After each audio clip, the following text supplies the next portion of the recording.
ನಾರಾಯಣಂ ನಮಸ್ಕೃತ್ಯ ನರಂ ಚೈವ ನರೋತ್ತಮಂ ದೇವೀಂ ಸರಸ್ವತೀಂ ವ್ಯಾಸಂ ತತೋ ಜಯಂ ವೀರಯೇ. ಸ್ವಸ್ತ್ಯಸ್ತು ಸತಾಂ ಧನ್ಮಂಗಲಾನಿ ಭವಂತು. ಕೃತತ್ರೇತಾಧಿಯುಕ್ತಾನಿ ಮನೋರಂತರಮುಚ್ಯತೆ ಚತುರ್ದಶೈಕೆ ಮನವಃ ಕಥಿತಾಃ ಕೀರ್ತಿವರ್ಧನಾಃ. ಹರಿವಂಶದಲ್ಲಿ ಮನ್ವಂತರಗಳ ಚರಿತ್ರೆಯನ್ನು ಹೇಳ್ತಾ ಇದ್ದಾರೆ. ಒಬ್ಬೊಬ್ಬ ಮನುವಿಗೂ ಕೂಡ 71 ಚತುರ್ಯುಗಗಳದ್ದು ಅಂತರ ಇದೆ. ಅಂದರೆ 71 ಮನ್ವಂತರ ಆದ ನಂತರ ಒಬ್ಬೊಬ್ಬ ಮನು ತಾನು ಪರಿವರ್ತನೆಗೊಳ್ತಾನೆ ಅಂತ ಹೇಳ್ತಾರೆ. ಹಾಗೆ ಈ ಕಥೆಯನ್ನು ಯಾರೆಲ್ಲ ಹೇಳ್ತಾರೋ ಕೇಳ್ತಾರೋ ಅದನ್ನು ಚಿಂತನೆ ಮಾಡ್ತಾರೋ ಅವರಿಗೆಲ್ಲ ಕೀರ್ತಿ ಎನ್ನುವಂಥದ್ದು ವೃದ್ಧಿಯಾಗತ್ತೆ ಅಂತ ಕೊಡ್ತಾರೆ. ವೇದೇಶು ಸ ಪುರಾಣೇಶು ಸರ್ವೇಶು ಪ್ರಭವಿಷ್ಣವಃ ಪ್ರಜಾನಾಂ ಪತಯೋರಾಜನ್ ಧನ್ಯಮೇಷಾಂ ಪ್ರಕೀರ್ತನಂ. ಈ ಮನುಗಳು ಏನು ಮಾಡ್ತಾರೆ ಕೇಳಿದ್ರೆ, ವೇದಗಳಲ್ಲಿ ಪುರಾಣಗಳಲ್ಲಿ ಅತಿಶಯವಾದಂತಹ ಜ್ಞಾನವನ್ನು ಹೊಂದಿದವರು. ಹಾಗಾಗಿ ಪ್ರಜಾಪತಿಗಳಲ್ಲಿ ಇವರದ್ದು ಈ ಕೀರ್ತನೆಯನ್ನು ಮಾಡ್ತಾರೋ, ಸಂಕೀರ್ತನೆಯನ್ನು ಮಾಡ್ತಾರೋ ಅವರದ್ದೆಲ್ಲವೂ ಕೂಡ ಪುಣ್ಯಕರವಾದದ್ದು ಅಂತ ಕೊಡ್ತಾ ಇದ್ದಾರೆ. ಸಂಹಾರಾಹ ಸಂಹಾರಾಂತೆ ಚ ಸಂಭವಾಹ ನ ಶಕ್ಯಮಂತಂ ತೇಷಾಂ ವೈ ವಕ್ತುಂ ವರ್ಷಶತೈರಪಿ. ಮನ್ವಂತರದ ಕೊನೆಯಲ್ಲಿ ಸಂಹಾರ ನಡೆಯುತ್ತೆ. ಸಂಹಾರದ ಬಳಿಕ ಮತ್ತೆ ಸೃಷ್ಟಿಯಾಗತ್ತೆ. ಹೀಗೆ ಸಂಹಾರ ಸೃಷ್ಟಿಗಳ ಕೊನೆ ಯಾವಾಗ ಕೇಳಿದರೆ ಅದು ತವೈ ವಕ್ತುಂ ವರ್ಷಶತೈರಪಿ. 100 ವರ್ಷಗಳು ಹೇಳಿದ್ರು ಅದು ಹೇಳಲಿಕ್ಕೆ ಸಾಧ್ಯ ಇಲ್ಲ. ಯಾಕೆ? ಅದು ಚಕ್ರ. ವಿಸರ್ಗಸ್ಯ ಪ್ರಜಾನಾಂ ವೈ ಸಂಹಾರಸ್ಯ ಚ ಭಾರತ ಮನ್ವಂತರಾಂತೆ ಸಂಹಾರಃ ಶ್ರೂಯಂತೆ ಭರತರ್ಷಭ. ವಿಸರ್ಗಸ್ಯ ಪ್ರಜಾನಾಂ ವೈ, ಪ್ರಜೆಗಳ ಸೃಷ್ಟಿಯಾಗತ್ತೆ. ಸೃಷ್ಟಿಗಳಾದ ನಂತರ ಪ್ರಜೆಗಳ ಸಂಹಾರ, ಮತ್ತೆ ಪುನಃ ಮನ್ವಂತರದ ಕೊನೆಯಲ್ಲಿ ಸಂಹಾರ. ಎಲ್ಲವೂ ಕೂಡ ಪುರಾಣಗಳಲ್ಲಿ ಹೇಳಿದ್ದೇ.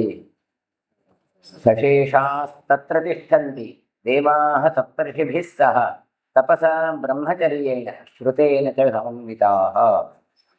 ಎಷ್ಟೇ ಸಂಹಾರಗಳಾದರೂ ಕೂಡ ಮತ್ತೆ ದೇವತೆಗಳು ಋಷಿಗಳು ಅವರ ಗುಂಪು ಮತ್ತೆ ಬರ್ತದೆ. ಅವ್ರು ಏನು ಮಾಡ್ತಾರೆ ಕೇಳಿದ್ರೆ, ತಮ್ಮ ತಪಶ್ಚರ್ಯೆಯಿಂದ ಬ್ರಹ್ಮಚರ್ಯದಿಂದ ಮತ್ತೆ ಅಧ್ಯಯನದಿಂದ ಕೂಡಿಕೊಂಡು ಮತ್ತೆ ಅದು ಕೂಡ ಹಾಗೆಯೇ ಮುಂದುವರಿತಾ ಹೋಗ್ತಾರೆ.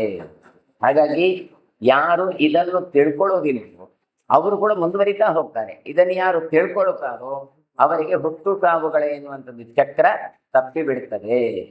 ಇದರಿಂದ ಏನು ಗೊತ್ತಾಗ್ತದೆ ಕೇಳಿದ್ರೆ, ನಾವು ಹುಟ್ಟು ಸಾವುಗಳ ಚಕ್ರವನ್ನು ದಾಟಿಕೊಳ್ಳಬೇಕು ಅಂತಾದ್ರೆ ಇದನ್ನು ತಿಳ್ಕೊಳ್ಬೇಕು. ನಮ್ಗೆ ಅನಿಸುತ್ತೆ ಇದೆಲ್ಲ ಎಂತಕ್ಕೆ ಕೇಳಬೇಕು ಅಂತ. ಇದೆಲ್ಲವೂ ಗೊತ್ತಾಗದಿದ್ರೆ ಮತ್ತೆ ಸಂಸಾರದಲ್ಲಿ ನಾವು ಬರ್ತಾನೇ ಇರ್ತೇನೆ. ಪೂರ್ಣೇ ಯುಗ ಸಹಸ್ರೇತು ಕಲ್ಪೋ ನಿಶೇಷ ಮುಚ್ಯತೆ ತತ್ರ ಸರ್ವಾಣಿ ಭೂತಾನಿ ದಗ್ಧಾನಿ ಆದಿತ್ಯ ತೇಜಸ. 1000 ಯುಗಗಳು ಪೂರ್ತಿಯಾದಾಗ ಅದಕ್ಕೆ ಒಂದು ಕಲ್ಪ ಅಂತ ಕರೀತಾರೆ. ಆಗ ಏನಾಗತ್ತೆ? ಸರ್ವಾಣಿ ಭೂತಾನಿ ದಗ್ಧಾನಿ, ಎಲ್ಲ ಭೂತಗಳು ಕೂಡ ಸುಟ್ಟು ಹೋಗಿ ಬಿಡ್ತದೆ. ಯಾವುದರಿಂದ? ಆದಿತ್ಯ ತೇಜಸ. ಹೀಗೆ ಸೂರ್ಯ ತಾನೇನು ಮಾಡ್ತಾನೆ? ಎಲ್ಲವನ್ನೂ ಸಂಹಾರ ಮಾಡ್ತಾನೆ. ಬ್ರಹ್ಮಾಣಂ ಅಗ್ರತಃ ಕೃತ್ವಾ ಸಹಾದಿತ್ಯ ಗಣೇಶ್ ಪ್ರಭೋ ಪ್ರವಿಶಂತಿ ಸುರಶ್ರೇಷ್ಠಂ ಹರಿಂ ನಾರಾಯಣಂ ಪ್ರಭುಂ. ಆ ಸಂದರ್ಭದಲ್ಲಿ ಆದಿತ್ಯ ಗಣಗಳಿಂದ ಕೂಡಿದ ಸಮಸ್ತ ದೇವತೆಗಳು ಕೂಡ ಚತುರ್ಮುಖನನ್ನು ಮುಂದಿಟ್ಟುಕೊಂಡು ಶ್ರೀಹರಿಯಾದಂತಹ ನಾರಾಯಣನನ್ನು ಪ್ರವೇಶ ಮಾಡ್ತಾರೆ. ಅಂದ್ರೆ ಯಾರು ಭಗವಂತನನ್ನು ಪಡಿತಾರೋ ಅವರು ಚತುರ್ಮುಖನ ಮೂಲಕನೇ ತಾವು ಪಡೆಯುವಂಥದ್ದು ಅಂತ ವ್ಯವಸ್ಥೆ. ಸ ಏನಾನು ಬ್ರಹ್ಮ ಗಮಯತಿ. ಹಾಗಾಗಿ ಮೋಕ್ಷಕ್ಕೆ ಹೋಗಬೇಕಾದ್ರೆ ಚತುರ್ಮುಖನದ್ದು ಅನುಗ್ರಹ, ಅವನೇ ನಮ್ಮನ್ನು ಕರ್ಕೊಂಡು ಹೋಗಬೇಕು. ಎಲ್ಲಿ ಹೋಗ್ತಾರೆ ಕರೀತಾರೆ? ಹರಿಂ ನಾರಾಯಣಂ ಪ್ರಭು. ಹರಮಪಿ ಹರತೀತಿ ಹರಿಹಿ. ಎಲ್ಲರನ್ನೂ ಕೊಂಡೋಗುವವ. ಎಲ್ಲಿ ಕೊಂಡೋಗ್ತಾನೆ ಕೇಳಿದ್ರೆ, ಪ್ರಭುವಾದ ನಾರಾಯಣನ ಹತ್ರ ಕರ್ಕೊಂಡು ಹೋಗ್ತಾನೆ. ಸ್ರಷ್ಟಾರಂ ಸರ್ವಭೂತಾನಾಂ ಕಲ್ಪಾಂತೇಷು ಪುನಃ ಪುನಃ ಅವ್ಯಕ್ತ ಶಾಶ್ವತೋ ದೇವಃ ತಸ್ಯ ಸರ್ವಮಿದಂ ಜಗತ್. ಹಾಗಾದ್ರೆ ಸ್ರಷ್ಟಾರಂ ಸರ್ವಭೂತಾನಂ, ಸಮಸ್ತ ಭೂತಗಳಿಗೂ ಪ್ರಾಣಿ ಪಕ್ಷಿಗಳಿಗೂ, ಭೂತ ಅಂದ್ರೆ ಹಾಗೆ ಭೂತಿ ಉಳ್ಳದ್ದು ಭೂತಗಳು ಅಂತ ಅರ್ಥ. ಹಾಗಾಗಿ ಸಮಸ್ತ ಜೀವಿಗಳಿಗೂ ಕೂಡ ಸೃಷ್ಟಿ ಮಾಡುವವನು ಯಾರು ಕೇಳಿದ್ರೆ ನಾರಾಯಣ. ಹಾಗಾಗಿ ಕಲ್ಪದ ಆರಂಭದಲ್ಲಿ ನಾರಾಯಣ ಸೃಷ್ಟಿ ಮಾಡ್ತಾನೆ. ಆತ ಹೇಗಿದ್ದಾನೆ ಕೇಳಿದ್ರೆ ಅವ್ಯಕ್ತನಾಗಿದ್ದಾನೆ, ಶಾಶ್ವತನಾಗಿದ್ದಾನೆ, ಕ್ರೀಡಾದಿ ಗುಣ ವಿಶಿಷ್ಟನಾಗಿದ್ದಾನೆ. ಯಾಕೆ ಇದು ಕ್ರೀಡಾದಿ ಗುಣ ವಿಶಿಷ್ಟ ಅಂತ ಹೇಳ್ತಾರೆ ಕೇಳಿದ್ರೆ, ಅವನಿಗೇನು ಲಾಭ ಇಲ್ಲ ಅಂತ ಹೇಳಲಿಕ್ಕೋಸ್ಕರ. ಅವ್ಯಕ್ತ ಶಾಶ್ವತ ದೇವ ಅಂತ. ದೇವ ಅಂದ್ರೆ ಹಾಗೆ ಕ್ರೀಡೆ ಅಂತ. ವಿಧಿಕ್ರೀಡ ವಿಜಿಕೀಷು ಅಂತೆಲ್ಲ ಅರ್ಥದಲ್ಲೆಲ್ಲ ಇರೋದ್ರಿಂದ ಕ್ರೀಡೆ ಮಾಡ್ತಾನೆ. ಸೃಷ್ಟಿ ಮಾಡ್ತಾನೆ, ನಾಶ ಮಾಡ್ತಾನೆ, ಸೃಷ್ಟಿ ಮಾಡ್ತಾನೆ, ನಾಶ ಮಾಡ್ತಾನೆ. ಅವನಿಗೇನು ಲಾಭ ಇಲ್ಲ. ಸೃಷ್ಟಿ ಮಾಡುವಾಗ ಎಷ್ಟು ಸುಖವೋ ನಾಶ ಮಾಡುವಾಗಲೂ ಅಷ್ಟೇ ಸುಖ ಇರುವಂಥದ್ದು ಅದು ಭಗವಂತನಿಗೆ. ಹೇಗೆ ಅಂತ ಕೇಳಿದ್ರೆ ಬೇರೆ ಕಡೆ ಹೇಳ್ತಾರೆ, ಬಾಲಕಃ ಕ್ರೀಡನ ಕೈರಿನು ಅಂತ. ಮಕ್ಕಳು ಆಟ ಆಡುವಾಗ ಹೇಗೆ ಮಣ್ಣಿನ ಆಟಿಕೆಗಳನ್ನೆಲ್ಲ ಮಾಡ್ತಾರೆ, ಒಲೆ ಮಾಡ್ತಾರೆ, ಕಡಿಯುವ ಕಲ್ಲು ಮಾಡ್ತಾರೆ, ಅಲ್ಲಿ ಕುಕ್ಕರ್ ಅಂತ ಮಾಡ್ತಾರೆ, ಸ್ಟವ್ ಅಂತ ಮಾಡ್ತಾರೆ, ಆಟ ಆಡ್ತಾ ಇರ್ತಾರೆ. ಅಮ್ಮ ಕರೀತಾರೆ, ಬನ್ನಿ ಮಕ್ಕಳೇ ಊಟಕ್ಕೆ ಅಂತ. ಅಷ್ಟು ಕಷ್ಟಪಟ್ಟು ಮಣ್ಣಿನ ಮುದ್ದೆಯಲ್ಲಿ ಮಾಡಿದ್ದು, ಕ್ಲೇಯಲ್ಲಿ ಮಾಡಿದ್ದು ಮುದ್ದೆ ಮಾಡ್ತಾರೆ, ಸಿದುಗೊಳ್ತದೆ. ಅದನ್ನು ಮಾಡುವಾಗ ಎಷ್ಟು ಸುಖ ಇತ್ತು, ಅದನ್ನು ಮುದ್ದೆ ಮಾಡುವಾಗಲೂ ಅವರಿಗೆ ಅಷ್ಟೇ ಸುಖ ಇತ್ತು. ಅದನ್ನು ನಾಶ ಮಾಡುವವರಿಗೆ ಬೇಜಾರು ಎನ್ನುವಂಥದ್ದು ಇರುವುದೇ ಇಲ್ಲ. ಅದೇ ರೀತಿಯಾಗಿ ಭಗವಂತನು ಕೂಡ ಸೃಷ್ಟಿ ಹೇಗೆ ಮಾಡ್ತಾನೋ ಹಾಗೆ ಲೀಲೆಯಿಂದಲೇ ಆತ ನಾಶವನ್ನು ಮಾಡ್ತಾನೆ. ಹಾಗಾಗಿ ಇಲ್ಲಿ ಗಮನಿಸಬೇಕಾದ ಹೇಳಿದ್ರೆ ಎಲ್ಲವೂ ಕೂಡ ಭಗವಂತನ ಕೃಪೆಯಿಂದ ಭಗವಂತನೇ ಮಾಡಿಸ್ತಾ ಇದ್ದಾನೆ ಎನ್ನುವಂಥದ್ದನ್ನು ತಿಳ್ಕೊಳ್ಬೇಕು ಅಂತ ಕೊಡ್ತಾನೆ. ಅತ್ರತೇ ಕೀರ್ತಯಿಷ್ಯಾಮಿ ಮನೋರ್ವೈವಸ್ವತಸ್ಯ ಹಿ ವಿಸರ್ಗಂ ಭರತಶ್ರೇಷ್ಠ ಸಂಪ್ರತಸ್ಯ ಮಹಾತ್ಮನಃ. ಭರತಶ್ರೇಷ್ಠ ಅಂತ ಕರೆದು ಜನಮೇಜಯನನ್ನು ಕುರಿತು ಹೇಳ್ತಾರೆ, ವೈವಸ್ವತ ಮನದಿನ ಸೃಷ್ಟಿಯ ಕ್ರಮವನ್ನು ನಿನಗೆ ನಾನು ವರ್ಣಿಸಿದ್ದೇನೆ. ನಿತ್ಯ ಸರ್ವಗತ ಸೂಕ್ಷ್ಮ ಶಾಶ್ವತ ಪುರುಷೋತ್ತಮ ಸೃಷ್ಟಿವಂಶ ಪ್ರಸಂಗೇನ ಕಥ್ಯಮಾನಂ ಪುರಾತನಂ. ಭಗವಂತ ಹೇಗೆ ಕೇಳಿದರೆ ನಿತ್ಯನಾಗಿದ್ದಾನೆ, ಆದರೆ ಈ ಸೃಷ್ಟಿ ಎನ್ನುವಂಥದ್ದನ್ನು ಮಾಡ್ತಾ ಇರ್ತಾನೆ. ಹಾಗಾಗಿ ನಿತ್ಯನು ಸರ್ವಗತಃ ಎಲ್ಲ ಕಡೆ ತಾನು ವ್ಯಾಪಿಸಿಕೊಂಡವ. ಒಂದು ಏಕದೇಶ ಕಾಲದಲ್ಲಿ ಅಲ್ಲ, ಎಲ್ಲತ್ರ ವ್ಯಾಪಿಸಿದ್ದಾನೆ, ಎಲ್ಲ ಕಡೆ. ಹಾಗಾಗಿ ಮಾಡಲಿಕ್ಕೆ ಸಾಮರ್ಥ್ಯ ಉಳ್ಳವನು. ಸೂಕ್ಷ್ಮ, ಅತ್ಯಂತ ಸೂಕ್ಷ್ಮನಾಗಿದ್ದಾನೆ. ಹಾಗಾಗಿ ನಮ್ಗೆ ಯಾಕೆ ಗೊತ್ತಾಗ್ಲಿಲ್ಲ, ಕಣ್ಣಿಗೆ ಕಾಣಲಿ ಅಂತ ನಾವು ಹೇಳುವ ಹಾಗಿಲ್ಲ. ಮತ್ತೆ ನಾವೆಲ್ಲ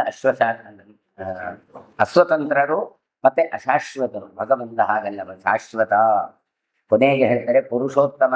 ನಾವೆಲ್ಲ ಪುರುಷರು, ಆದರೆ ನಮಗೆಂತ ಎಲ್ಲ ದಾಟಿದ ಪುರುಷೋತ್ತಮ ಆತ. ಹಾಗಾಗಿ ಅವನ ಮಹಿಮೆಯನ್ನು ಈ ವೈವಸ್ವತನ ಮನುವಿನ ಚರಿತ್ರೆಯನ್ನು ವರ್ಣಿಸುವ ಮೂಲಕ ನಿಮಗೆ ವಿವರಣೆಯನ್ನು ಹೇಳುತ್ತೇನೆ ಕೇಳು ಅಂತ. ಅಂದ್ರೆ ಈ ಎಲ್ಲ ಮನ್ವಂತರಗಳ ಚರಿತ್ರೆ, ಒಬ್ಬೊಬ್ಬ ರಾಜರ ಚರಿತ್ರೆಗಳು ಇರಬಹುದು, ಇದೆಲ್ಲ ಕೇಳಿದ್ರಿಂದ ಅಲ್ಟಿಮೇಟ್ ಅದು ಎಲ್ಲಿಗೆ ಕೊನೆ ಆಗಬೇಕು ಕೇಳಿದ್ರೆ ಭಗವಂತನ ಮಹಿಮೆಯಲ್ಲಿ ಅದು ಕೊನೆ ಆಗಬೇಕು. ಅಯ್ಯೋ ಇಷ್ಟು ಜನ, ಎಷ್ಟು ಸಮಯ ಮಾಡ್ರೆ 71 ಮನ್ವಂತರವೋ, ಅಯ್ಯೋ 1000 ವರ್ಷವೋ, ಅಂದ್ರೆ 1000 ಕಲ್ಪ ಅಂದ್ರೆ 1000 ಸಂವತ್ಸರ ಇದ್ರೆ 1 ಕಲ್ಪವೋ, ಇಷ್ಟು ಬ್ರಹ್ಮದೇವರದು 1 ದಿನವೋ, ಹಾಗಾದ್ರೆ 100 ದಿನ. ಹಾಗಾದ್ರೆ ಇದೆಲ್ಲ ಕೊನೆಗೆ ಹೋಗುವುದೆಲ್ಲಿಗೆ? ಹಾಗಾದ್ರೆ ಭಗವಂತನದ್ದು, ಅವನದು ಅನಂತ, ಅವನದು ನಿತ್ಯನಾಗಿರುವವ ಅಂತ ಅಲ್ಲಿಗೆ ನಾವು ಅದನ್ನು ಚಿಂತನೆ ಮಾಡಬೇಕು ಅಂತ ಕೊಡ್ತಾರೆ. ಯತ್ರೋತ್ಪನ್ನವು ಮಹಾತ್ಮ ಸೌ ಹರಿವೃಷ್ಟಿಕುಲೇ ಪ್ರಭು. ಹೇಳ್ತಾರೆ ಮಹಾತ್ಮನಾದ ಶ್ರೀಹರಿ ವೃಷ್ಣಿ ವಂಶದಲ್ಲಿ ಉತ್ಪತ್ತಿಯಾಗಿದ್ದಾನೆ. ಹಾಗಾಗಿ ಆ ಮನುವಿನ ವಂಶದ ವಿವರಣೆಯನ್ನು ನಾನು ಹೇಳ್ತಾ ಇದ್ದೇನೆ ಕೇಳಿಕೋ ಅಂತ ಹೇಳಿಕೊಂಡು ಹೇಳ್ತಾರೆ. ಅದನ್ನು ಸಂಕ್ಷೇಪವಾಗಿ ಹೇಗೆ ಹೇಳುದು ಅಂತ ಕೇಳಿದ್ರೆ, ಮನ್ವಂತರದ ವಿಸ್ತಾರವಾದ ವರ್ಣನೆ ಇದೆಲ್ಲವನ್ನು ಕೊಟ್ಟಿದ್ದಾರೆ. ಯಾಕೆ ಕೇಳಿದ್ರೆ ಪ್ರತಿ ಮನ್ವಂತರವೂ ಕೂಡ ಪ್ರತಿ ದಿವಸದಲ್ಲಿ ಬರ್ತಾರೆ. ಯಾರದು? ಚತುರ್ಮುಖನದ್ದು. ಎಷ್ಟೋ ಜನ ಬರ್ತಾರೆ ಹೋಗ್ತಾರೆ. ಆ ಮನುವಿನ ಜೊತೆಗೆ ಒಬ್ಬೊಬ್ಬ ಇಂದ್ರರಿರ್ತಾರೆ. ಇಂದ್ರ ಮಾತ್ರ ಇರುವುದಲ್ಲ, ಮತ್ತೆ ಅದರಲ್ಲಿ ಇಂದ್ರನಲ್ಲಿಯೂ ತಾರತಮ್ಯ ಎನ್ನುವಂಥದ್ದಿದೆ. ಬಲಿಚಕ್ರವರ್ತಿಯ ಶಿಣಿ ದೇವತೆಗಳಿದ್ದಾರೆ, ವಿಷ್ಣು, ವಾಯು, ಇವರೆಲ್ಲವೂ ಕೂಡ ಮನುಗಳಾಗಿ ಎಲ್ಲ ಬರುವಂಥದ್ದನ್ನು ನಾವು ಕಾಣ್ತೇವೆ. ಇದಿಷ್ಟು ಕೂಡ ಬ್ರಹ್ಮನ ಆಡಳಿತದಲ್ಲಿ, ಮನುಗಳ ಆಧಿಪತ್ಯದಲ್ಲಿ ನಡೆಯುವಂಥದ್ದು ಹೇಳ್ತಾರೆ. ಇದು ಮತ್ತೆ ಮತ್ತೆ ಪರಿವರ್ತನೆಗೊಳ್ತಾ ಇರ್ತದೆ. ದೇವತೆಗಳು, ಋಷಿಗಳು ಇವರೆಲ್ಲ ಮತ್ತೆ ಬರ್ತಾ ಇರ್ತಾರೆ. ಕಾಲಮಾನವು ಹಾಗೆ, ಮನುಗಳ ಕಾಲಮಾನ ದೇವತೆಗಳ ಕಾಲಮಾನಕ್ಕಿಂತಲೂ ಅಧಿಕವಾದದ್ದು ಅಂತ ಕೊಡ್ತಾರೆ. ಬ್ರಹ್ಮನ ಪ್ರತಿ ಹಗಲಿನಲ್ಲಿ ಆಯಾಯ ಮನುಗಳು ಬರ್ತಾರೆ. ಇವರದ್ದು ಜನನ, ಇವರದ್ದು ಮರಣ. ಸ್ವಾಯಂಭುವ ಮನು ಅದರಲ್ಲಿ ಇದ್ದದ್ರಲ್ಲಿ ಶ್ರೇಷ್ಠನಾಗಿದ್ದಾನೆ. ಹೆಚ್ಚಿನ ತಾರತಮ್ಯವನ್ನು ಆಮೇಲೆ ಮುಂದಿನ ಪ್ರಕರಣದಲ್ಲಿ ನಾವು ನೋಡ್ಲಿಕ್ಕೆ ಬರ್ತದೆ ಅಂತ ಹೇಳ್ತಾರೆ. ಮತ್ತೆ ಪ್ರತಿಯೊಬ್ಬ ಅವಧಿಯಲ್ಲಿ ಬರುವಂತಹ ಮನ್ವಂತರದ ಅವಧಿಯಲ್ಲಿ ಬರುವ ಇಂದ್ರ ಇದ್ದಾನಲ್ಲ, ಅವರೆಲ್ಲರನ್ನು ಕೂಡ ಯಾರು ನಿಯೋಜನೆ ಮಾಡುವುದು ಕೇಳಿದ್ರೆ ಶ್ರೀಹರಿ ನಿಯೋಜನೆ ಮಾಡ್ತಾನೆ ಭಗವಂತ. ಹಾಗಾದ್ರೆ ದೇವತೆಗಳು ಮಾತ್ರ ಬರೋದು ಕೇಳಿದ್ರೆ ಅಲ್ಲಪ್ಪ, ವಿಪ್ರಚಿತ್ತನೆ ಮೊದಲಾದಂತ ದೈತ್ಯರು ಬರ್ತಾರೆ, ಅಶ್ವಿನಿ, ಯಮ, ಇಂದ್ರಾದಿ ದೇವತೆಗಳಿದ್ದಾರೆ. ಎಲ್ಲರನ್ನು ಕೂಡ ಯಾರು ನಿಯೋಜನೆ ಮಾಡ್ತಾನೆ ಕೇಳಿದ್ರೆ ಶ್ರೀಹರಿಯೇ ತಾನು ಅವರನ್ನೆಲ್ಲ ನಿಲ್ಲಿಸ್ತಾನೆ. ಹಾಗಾಗಿಯೇ ಇಂದ್ರನಿಗೆ ಬಲಿ ಚಕ್ರವರ್ತಿ ಆದಿಗಳನ್ನು ಎದುರಿಸಲಿಕ್ಕೆ ಆಗಲಿಲ್ಲ. ಹಾಗಾಗಿ ದೇವಾದಿ ದೇವತೆಗಳಿಗೂ ಅಸಾಧ್ಯ. ಹಾಗಾದ್ರೆ ಯಾರನ್ನು ನಾವಾಗ ಮೊರೆ ಹೋಗಬೇಕು ಕೇಳಿದ್ರೆ ಆವಾಗ ಮನ್ವಂತರಾಭಿಮಾನಿಯಾದ ನಿಯಾಮಕನಾದಂಥ ಶ್ರೀಹರಿಯನ್ನು ಪ್ರಾರ್ಥನೆ ಮಾಡಿದಾಗ ಆತ ಬಂದು ನಮ್ಮನ್ನು ರಕ್ಷಣೆ ಮಾಡ್ತಾನೆ. ಹೀಗೆ ಪ್ರತಿಯೊಂದು ಚರಿತ್ರೆಯಲ್ಲಿಯೂ ಕೂಡ ಮುಂದೆ ಎಲ್ಲಿಗೆ ಅದು ಪರ್ಯಾವಸಾನ ಆಗ್ತದೆ ಕೇಳಿದ್ರೆ ಶ್ರೀಹರಿಯ ಒಂದು ಲೀಲೆಯಿಂದಾಗಿ ಇದೆಲ್ಲ ನಡೀತಾ ಉಂಟು ಅಂತ ನಾವು ಚಿಂತನೆ ಮಾಡಬೇಕು. ಇನ್ನು ಪದನಿಮಿತ್ತವಾದ ಸಾಧನೆಯನ್ನು ನೋಡಿದ್ರೆ ರುದ್ರ, ಶೇಷ, ಪ್ರಾಣ, ಬ್ರಹ್ಮ ಎಲ್ಲ ಒಂದೇ ರೀತಿಯಿಂದ ಕಾಣಿಸುತ್ತೆ. ಆದರೆ ಎಲ್ಲದರಲ್ಲಿಯೂ ಕೂಡ ವ್ಯತ್ಯಾಸ ಇದೆ. ಈ ವಿಚಾರಗಳನ್ನೆಲ್ಲ ಗುರುಗಳನ್ನು ಇಟ್ಟುಕೊಂಡು ನಾವು ಅದನ್ನು ಚಿಂತನೆ ಮಾಡಬೇಕು ಅಂತ ಕೊಡ್ತಾರೆ. ಸ್ವಯಂಭುವ ಮನ್ವಂತರದಲ್ಲಿ ತ್ರೇತಾಯುಗದಲ್ಲಿ ಹಿರಿಯನಾದವ ಅದು ಬ್ರಹ್ಮದೇವರ ಮೂಲಕ ಎಲ್ಲ ವಿದ್ಯೆಯನ್ನೆಲ್ಲ ಆತ ಅಧ್ಯಯನ ಮಾಡಿದವ ಸ್ವಯಂಭುವನು. ಮುಂದೆ ವೈವಸ್ವತಮನು ದ್ವಾಪರ ಯುಗದ ಭಾಗದಲ್ಲಿ ಬಂದವ. ಅದೇ ವಿದ್ಯೆ ಮತ್ತೆ ಮತ್ತೆ ವಿವೃತವಾಗತ್ತೆ, ಮತ್ತೆ ಮತ್ತೆ ವಿಸ್ತಾರ ಆಗತ್ತೆ. ಆ ಕಾಲದಲ್ಲಿ ಬ್ರಹ್ಮದೇವರು ಶಿಷ್ಯರಿಗೆ ಹೇಳಿತು ಅಂತಾದ್ರೆ ಯುಗಾನುಸಾರವಾಗಿ ಮತ್ತೆ ಮತ್ತೆ ಅನುಸರಿಸಿದ ಅದನ್ನು ಅವತರಿಸಿದಂತ ಯಾವ ಋಷಿಗಳಿದ್ದಾರೆ ಅವರು ಅವರ ಶಿಷ್ಯಂದರಿಗೆ ಸಂಹಿತೆಗಳನ್ನೆಲ್ಲ ರಚನೆ ಮಾಡಿ ಕೊಡ್ತಾರೆ. ಹೀಗೆ ಜ್ಞಾನವೂ ಕೂಡ ಅದು ಕಾಲ ಕಾಲಕ್ಕೆ ಮತ್ತೆ ಮತ್ತೆ ಹುಟ್ಟಿಕೊಳ್ಳುತ್ತೆ ಭಗವಂತನ ಅನುಗ್ರಹದಿಂದಾಗಿ. ಅದೇ ಮತ್ತೆ ಮತ್ತೆ ಸಂಹಿತೆಗಳಾಗಿ ನಮಗೆ ಇವತ್ತು ದೊರಕ್ತಾ ಉಂಟು ಅಂತ ಹೇಳ್ತಾರೆ. ಇನ್ನು ದಕ್ಷಿಣ ಮಾರ್ಗವನ್ನು, ಉತ್ತರಾಯಣ ಅಂತ ಎರಡು ಮಾರ್ಗ, ಅದರ ದಕ್ಷಿಣ ಮಾರ್ಗವನ್ನು ಆಶ್ರಯಿಸಿದವರು. ಹಾಗಾಗಿ ಅವರು ಪ್ರತಿಯೊಂದು ಯುಗದಲ್ಲಿ ಮತ್ತೆ ಮತ್ತೆ ಮರಳಿ ಬರ್ತಾರೆ, ಮತ್ತೆ ಮತ್ತೆ ಬಂದು ಇಲ್ಲಿ ಸಾಧನೆಗಳನ್ನು ಮಾಡ್ತಾರೆ. ಹೀಗೆ ಪೂರ್ವ ಕಾಲದಲ್ಲಿರುವ ಋಷಿಗಳಿರ್ಬೋದು, ದೇವತೆಗಳಿರ್ಬೋದು, ಅವರೆಲ್ಲ ಮತ್ತೆ ಭವಿಷ್ಯತ್ ಕಾಲದಲ್ಲಿಯೂ ಕೂಡ ಅದೇ ಒಂದು ರೀತಿಯಾಗಿ ಬಂದು ಮನ್ವಂತರದ ಚರಿತ್ರೆಗಳನ್ನು ಅವರು ತಿಳ್ಕೊಳ್ಳುವವರಾಗ್ತಾರೆ ಅಂತ ಹೀಗೆ ಒತ್ತಟ್ಟಿಗೆ ಎಲ್ಲ ಕಡೆ ಮಾಡುವವನು ಯಾರು ಕೇಳಿದ್ರೆ ಭಗವಂತ ಅಂತ ಹೇಳಿ ನೈಮಿಷಾರಣ್ಯದಲ್ಲಿ ಈ ಬರುವ ಚರಿತ್ರೆಗಳನ್ನೆಲ್ಲ ಉಲ್ಲೇಖ ಮಾಡಿ ಹೇಳ್ತಾರೆ. ಮುಂದೆ ಅಷ್ಟಮ ಅಧ್ಯಾಯ ಹರಿವಂಶದ ಪುರಾಣದಲ್ಲಿ ಶ್ರೀ ವೈಶಂಪಾಯನ ಉವಾಚ. ವೈಶಂಪಾಯನರು ಹೇಳ್ತಾರೆ, ವಿಭಸ್ವಾನ್ ಕಶ್ಯಪ ಜಜ್ಞೆ ದಾಕ್ಷಾಯಣ್ಯಮರಿಂದಮ ತಸ್ಯ ಭಾರ್ಯಾ ಭವತ್ಸಮ್ಯಾತ್ ತ್ವಾಷ್ಟ್ರೀ ದೇವಿ ವಿವಸ್ವತಃ ಸುರೇಣುರಿತಿ ವಿಖ್ಯಾತ ತೇಷು ಲೋಕೇಶು ಭಾಮಿನಿ ಸಾ ವೈ ಭಾರ್ಯಾ ಭಗವತೋ ಮಾರ್ತಾಂಡಸ್ಯ ಮಹಾತ್ಮನಃ ಅಂತ ವೈಶಂಪಾಯನರು ಹೇಳ್ತಾ ಇದ್ದಾರೆ. ಹೇಳಬೇಕಾದ್ರೆ ಅರಿಂದಮ ಅಂತ ಕರೀತಾರೆ. ಅರಿಂದಮ ಅಂದ್ರೆ ಶತ್ರು ದಮನ, ಶತ್ರುಗಳನ್ನು ನಾಶ ಮಾಡಿದವ ಅಂತ ಪರಾಕ್ರಮಿ ನೀನು ಅಂತ ಹೇಳಿ ಜನಮೇಜಯನ ಹತ್ರ ಹೇಳ್ತಾರೆ. ಕಶ್ಯಪರಿಂದ ದಕ್ಷನ ಮಗಳಾದಂತಹ ಯಾವ ಅದಿತಿ ಇದ್ದಾರೆ ಅಲ್ಲಿ ಒಬ್ಬ ಹುಟ್ಟಿಕೊಳ್ತಾನೆ, ಅವನೇ ಸೂರ್ಯ. ವಿವಸ್ವಾನ್, ನಮಗೆ ವೈವಸ್ವತ ಮನ್ವಂತರ, ಹಾಗಾಗಿ ಅವನ ಅಪ್ಪನ ಕಥೆ ಹೇಳ್ತಾ ಇದ್ದಾರೆ. ಸೂರ್ಯ ಹುಟ್ಟಿಕೊಳ್ತಾನೆ. ಅವನು ಯಾರು, ಏನು ಮಾಡಿದವ ಅಂತ ಹೇಳಿದ್ರೆ ಅವ ಸಂಜ್ಞೆ ಎನ್ನುವವಳನ್ನು ಮದುವೆ ಆಗ್ತಾನೆ. ಸೂರ್ಯನ ಪತ್ನಿ ಸಂಜ್ಞೆ. ಈ ಸಂಜ್ಞೆಯಲ್ಲಿದ್ದವಳು ಕೇಳಿದ್ರೆ ತ್ವಷ್ಟೃ ಪ್ರಜಾಪತಿಯ ಮಗಳು ಅಂತ ಕೊಡ್ತಾರೆ. ನಮಗೆ ತ್ವಷ್ಟೃ ಮತ್ತೆ ವಿಶ್ವರೂಪನ ಚರಿತ್ರೆ ಗೊತ್ತು. ಅಂತಹ ತ್ವಷ್ಟೃ ಪ್ರಜಾಪತಿಯ ಮಗಳು ಅದಿತಿ, ಅವಳು ಸೂರ್ಯನನ್ನು ಮದುವೆ ಆಗುತ್ತಾಳೆ. ಅದಿತಿಯ ಮಗನಾದ ವಿವಸ್ವಾನ ಸೂರ್ಯನನ್ನು ತ್ವಷ್ಟೃ ಪ್ರಜಾಪತಿಯ ಮಗಳಾದಂತಹ ಸಂಜ್ಞೆ ಮದುವೆ ಆಗ್ತಾಳೆ ಅಂತ ಅರ್ಥ. ಹಾಗಾಗಿ ಸಂಜ್ಞೆ ತ್ವಷ್ಟೃ ಪ್ರಜಾಪತಿಯ ಮಗಳು, ಸೂರ್ಯನ ಮಡದಿ. ಸುರೇಣು ರೀತಿ ವಿಖ್ಯಾತ ಅಂತ ಹೇಳ್ತಾರೆ. ಅಂದ್ರೆ ಸುರೇಣು ಅಂತ ಹೆಸರಿನಿಂದ ಪ್ರಸಿದ್ಧಳಾದವಳು ಸಂಜ್ಞೆ ಅಂತ ಕೊಡ್ತಾರೆ. ತ್ರಿಷು ಲೋಕೇಶು, ಮೂರು ಲೋಕದಲ್ಲಿಯೂ ಕೂಡ. ಯಾರು ಇವರು ಕೇಳಿದರೆ ಸಾವೈ ಭಾರ್ಯ ಭಗವತೋ ಮಾರ್ತಾಂಡಸ್ಯ ಮಹಾತ್ಮನಃ, ಮಾರ್ತಾಂಡನ ಪತ್ನಿ ಎನಿಸಿಕೊಂಡವಳು ಸಂಜ್ಞೆ. ಮಾರ್ತಾಂಡ ಅಂದ್ರೆ ಸೂರ್ಯ ಅಂತ ಅರ್ಥ. ಹಾಗಾದರೆ ಯಾಕೆ ಭರ್ತೃರೂಪೇಣ ನಾತುಷ್ಯ ರೂಪ ಯೌವನಶಾಲಿನಿ ಸಂಜ್ಞಾ ನಾಮ ಸುತಪಸ ದೀಪ್ತೇನೆ ಹಸವನ್ವಿತ. ಇವನು ಹೇಗಿದ್ದ ಸೂರ್ಯ ಅಂತ ಕೊಡ್ತಾರೆ. ದೀಪ್ತೇನೇಹ ಸಮನ್ವಿತ, ಬಹಳವಾಗಿ ದೀಪ್ತ ಉರಿಯುವಂತ ಸೂರ್ಯ ಅಂತ. ಸೌಂದರ್ಯ ಯೌವನಶಾಲಿಯಾದ ಸಂಜ್ಞಾದೇವಿ ಮಹಾ ತಪಸ್ವಿ ಆಕೆ. ಆದ್ರೂ ಕೂಡ ಆಕೆ ಬಿಸಿ ಬಿಸಿಯಾದಂಥ ಸೂರ್ಯನ ಜೊತೆಗೆ ಸಂಸಾರವನ್ನು ಮಾಡಿ ಸಂತೋಷಗೊಳ್ತಾ ಇರಲಿಲ್ಲ. ಅಂದ್ರೆ ಏನು ಅರ್ಥ? ಅವನ ಬಿಸಿಯನ್ನು ತಡೆಕೊಳ್ಳುವ ಸಾಮರ್ಥ್ಯ ಸಂಜ್ಞೆಗೆ ಇರಲಿಲ್ಲ. ಸೂರ್ಯ ಬಹಳವಾಗಿ ಉರಿತಾ ಇದ್ದ. ಆದಿತ್ಯಸ್ತಿ ತದ್ರೂಪಂ ಮಾರ್ತಾಂಡಸ್ಯ ಸುತೇಜಸ ಗಾತ್ರೇಶು ಪರಿದಗ್ಧಂ ವೈ ನಾತಿಕಾಂತ ನಿವಾಭವತ್.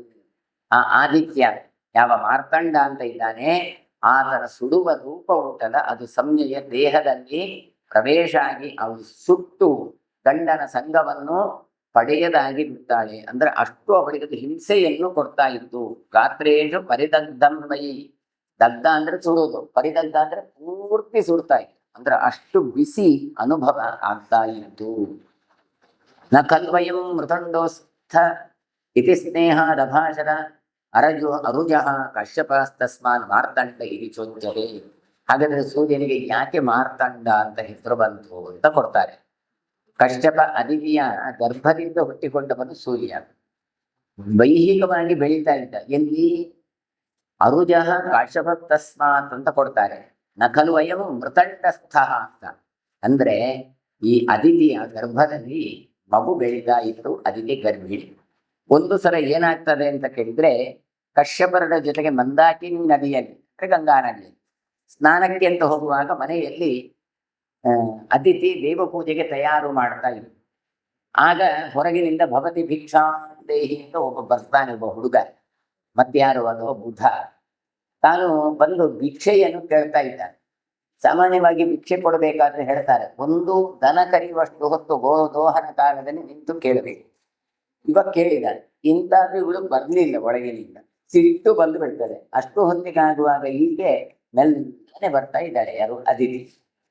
ಅದಿತಿ ಯಾಕೆ ಅಷ್ಟು ನಿಧಾನ ಅಂತ ಹೇಳಿದ್ರೆ, ತುಂಬು ಗರ್ಭಿಣಿಯವರು.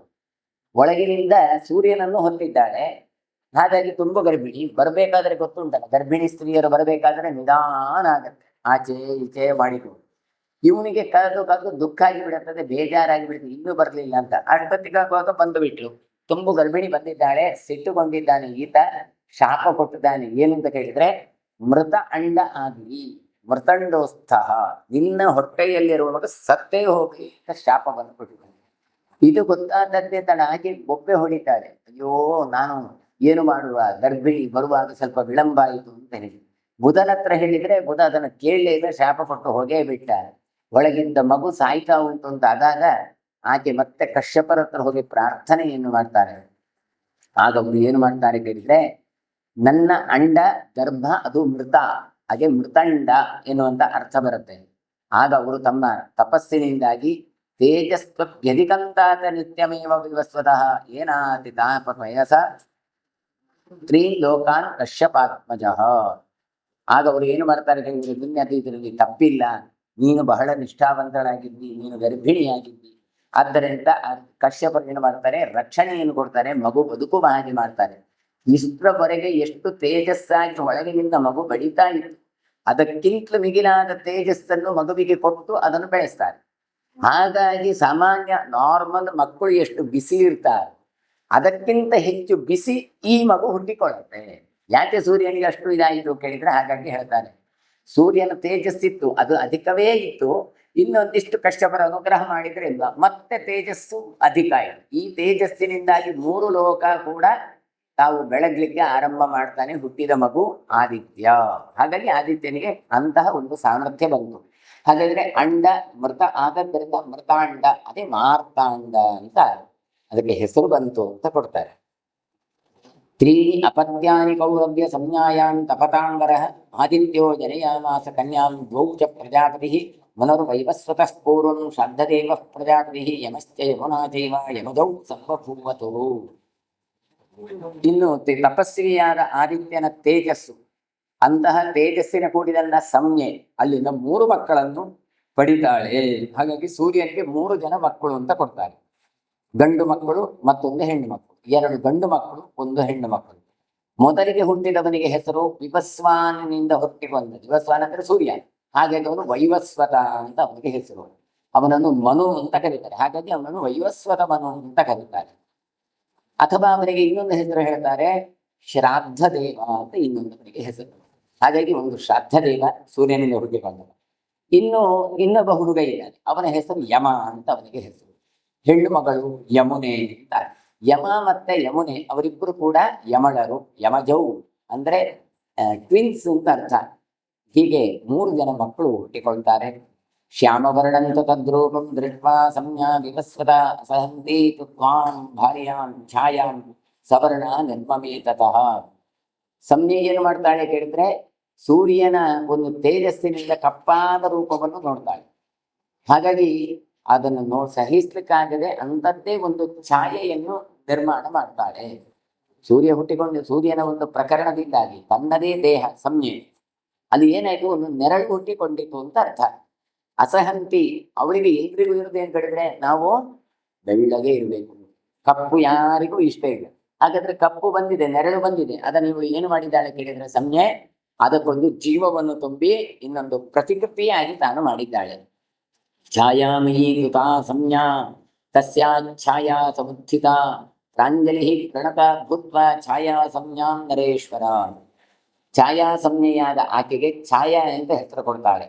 ಅದು ಹೆಣ್ಣು ಮಗಳು ಕೈ ಮುಗಿದು ನಿಂತುಕೊಳ್ತಾಳೆ, ಏನು ಮಾಡಬೇಕು ಅಂತ ಕೇಳ್ತಾಳೆ. ಹಾಗಾಗಿ ನೋಡಿ, ಒಂದು ಛಾಯೆ ಹುಟ್ಟುವುದು ಯಾವಾಗ? ನೆರಳು ಹುಟ್ಟುವುದು ಯಾವಾಗ? ಬೆಳಕಿದ್ದಾಗ. ಇಲ್ಲದಿದ್ರೆ ಹಾಗೆ ನಾರ್ಮಲ್ ಲೈಟ್ ಅಲ್ಲಿ ಇದ್ರೆ ನಮ್ಮ ನೆರಳು ಬೀಳೋದಿಲ್ಲ. ಜಾಸ್ತಿ ಪ್ರಕಾಶ ಒಂದು ಕಡೆಯಿಂದ ಬಂದ್ರೆ ಇನ್ನೊಂದು ಕಡೆ ನೆರಳು ಬೀಳುತ್ತೆ. ಅದೇ ರೀತಿಯಾಗಿ ಸೂರ್ಯನ ಕಾಂತಿ ಜಾಸ್ತಿ ಇದ್ದದ್ರಿಂದ ಇಲ್ಲಿ ಸಂಜ್ಞೆಯಿಂದ ಮತ್ತೊಂದು ನೆರಳು ಹುಟ್ಟಿಕೊಂಡಿದ್ದು. ಅವಳು ಕೇಳ್ತಾಳೆ, ವಾಚ ಕಿಂ ಮಯಾ ಕಾರ್ಯಂ ಕಥಯಸ್ತು ಶುಚಿಸ್ಮಿತೆ ಸ್ಮಿತಾಸ್ಮಿ ತಮ ನಿರ್ದೇಶೆ ಶಾಧಿಮಾಂ ವರವರ್ಣಿನಿ. ಸಂಜ್ಞೆ ಹೇಗಿರ್ತಿ ಸಂಜ್ಞೆ ಅಂತ ಹೇಳಿದ್ರೆ ಆಕೆಗೆ ಹೇಳ್ತಾಳೆ, ಶುಚಿಸ್ಮಿತೆ ಅಂದ್ರೆ ಬೆಳ್ಳಗಿನ ನಗುವನ್ನು ಹೊಂದಿದವಳು. ದೇಹವೂ ಬೆಳ್ಳಗೆ, ನಗು ಕೂಡ ಬೆಳ್ಳಗೆ ಉಂಟು ಅಂತ. ಸ್ಮಿತ ಅಂದ್ರೆ ಹಾಗೆ, ಹಲ್ಲು ಕಾಣಬಾರ್ದು, ತುಟಿ ಅಗಲಾಗಲಿ, ಹೀಗೆ ಹಲ್ಲೆಲ್ಲ ಬಾಯೆಲ್ಲ ಬಿಟ್ಟು ನಗಾಡಿದ್ರೆ ಅದಕ್ಕೆ ಅಟ್ಟಹಾಸ ಅಂತ ಕರೀತಾರೆ. ಹೀಗೆ ಅಟ್ಟಹಾಸ ಅಲ್ಲ, ಮಂದಹಾಸ ಅಂತ. ಹೀಗೆ ಮಾಡಿದ್ದಾಳೆ. ಅವಳು ಕೇಳ್ತಾಳೆ, ನಾನು ಯಾವ ಕೆಲಸ ಮಾಡಬೇಕು, ನಿನ್ನ ಆದೇಶಕ್ಕೆ ನಾನು ಕಾಯ್ತಾ ಇದ್ದೇನೆ ಅಂತ ಸಂಜ್ಞೆಯಲ್ಲಿ ಛಾಯೆ ಕೇಳ್ತಾಳೆ. ಆಗ ಸಂಜ್ಞೆ ಹೇಳ್ತಾಳೆ, ಅಹಂ ಯಾಸ್ಯಾಮಿ ಭದ್ರಂತೆ ಸ್ವಮೇವ ಭವನಂ ಪಿತು ತ್ವಯೇಹ ಭವನೇ ಮತ್ಯಂ ವಸ್ತವ್ಯಂ ನಿರ್ವಿಕಾರಯ. ಛಾಯೆಗೆ ಹೇಳ್ತಾಳೆ, ನಿನಗೆ ಮಂಗಳಾಗಲಿ, ನನ್ನಿಂದಾಗಿ ನೀನು ನೆರಳು ಹುಟ್ಟಿಕೊಂಡಿದ್ಯಪ್ಪ, ನಿನಗೆ ಮಂಗಳಾಗಲಿ. ನಾನು ನನ್ನ ತಂದೆಯ ಮನೆಗೆ ಹೋಗ್ತೇನೆ. ನಾನು ಹೋದಾಗ ನೀನು ಇಲ್ಲಿ ಈ ಮನೆಯಲ್ಲಿ ವಾಸ ಮಾಡುವುದು. ಆದ್ರೆ ನನಗೇನೋ ವಿಕಾರ ಆಗ್ತಾ ಇದೆ, ಏನು ಆ ಬಿಸಿ ತಡ್ಕೊಳ್ಳಿಕ್ಕಾಗ್ತಾ ಇರಲಿಲ್ಲ. ಆದ್ರೆ ನೀನು ನೆರಳಾಗೋದ್ರಿಂದ ನೀನು ನಿರ್ವಿಕಾರಳಾಗಿ ನೀನು ಇದ್ದು ಬಿಡು ಅಂತ ಹೇಳ್ತಾರೆ. ಹಾಗಾಗಿ ವಸ್ತವ್ಯಂ ನಿರ್ವಿಕಾರಯ, ಯಾವ ವಿಕಾರವನ್ನು ಮಾಡಬೇಡ, ಹಾಗೆ ನೀನು ಇದ್ರೆ ಸಾಕು ಅಂತ ಹೇಳಿಕೊಡ್ತಾ ಇದ್ದಾಳೆ. ಇಮೌಚ ಬಾಲಕೌ ಮಧ್ಯಂ ಕನ್ಯಾಚೇಯಂ ಸುಮಧ್ಯಮ ಸಂಭಾಗ್ಯಂತೆ ಚಾಖ್ಯೇಯಂ ಇದಂ ಭಗವತೆ ಶುಭೇ. ಇನ್ನು ನನ್ನ ಮಕ್ಕಳನ್ನೆಲ್ಲ ನೀನು ಚೆನ್ನಾಗಿ ನೋಡಿಕೊಳ್ಬೇಕು. ಇವರಿಬ್ಬರು ನನ್ನ ಗಂಡು ಮಕ್ಕಳು, ದುರ್ವಿನವನು ಶ್ರಾದ್ದ ದೇವ ವೈವಸ್ವತಮನು, ಆಮೇಲೆ ಯಮ. ಈಕೆ ಸುಮಧ್ಯಮೆ, ಯಾರೊಬ್ಬಳು ಯಮುನೆ ಅಂತ. ಹೀಗಾಗಿ ಇವರನ್ನು ನೀನು ಪೋಷಿಸಬೇಕು. ಹೇಗೆ ನೀನು ನಿನ್ನಿಂದ ನಿರ್ಮಿತವಾದ ಮಕ್ಕಳನ್ನು ಹೇಗೆ ಅಂದ್ರೆ ನನ್ನಿಂದ ನಿರ್ಮಿತವಾದ ನೀನು ಈ ಮಕ್ಕಳನ್ನು ನಿನ್ನ ಮಕ್ಕಳಂತೆ ಚೆನ್ನಾಗಿ ನೋಡಿಕೋ. ಆದರೆ ಒಂದು ಏನು, ನೀನು ಯಾರು ಎನ್ನುವ ವಿಚಾರವನ್ನು ಸೂರ್ಯನಿಗೆ ಹೇಳಬೇಡ. ನಚ ಅಖ್ಯೇಯಂ ಇದಂ ಭಗವತೆ ಶುಭೇ. ನಿನ್ನ ಉತ್ಪತ್ತಿ, ನೀನು ಸಂಜ್ಞೆಯ ಛಾಯೆಯಾಗಿ ಹುಟ್ಟಿಕೊಂಡದ್ದು, ಇದೆಲ್ಲ ನಿನ್ನ ವಿಚಾರ ಸೂರ್ಯನಿಗೆ ಹೇಳಬೇಡ ಅಂತ ಹೇಳ್ತಾಳೆ. ಆಗ ಛಾಯಾ ಹೇಳ್ತಾಳೆ, ಆ ಕೇಶಗ್ರಹಣಾದೇವಿ ಆಶಾಪಾನ್ ನೈವ ಕರಹಿಸಿದ ಅಖ್ಯಾಸ್ಯಾಮಿ ಮತಂ ತುಭ್ಯಂ ಗಚ್ಚ ದೇವಿ ಯಥಾ ಸುಖಂ.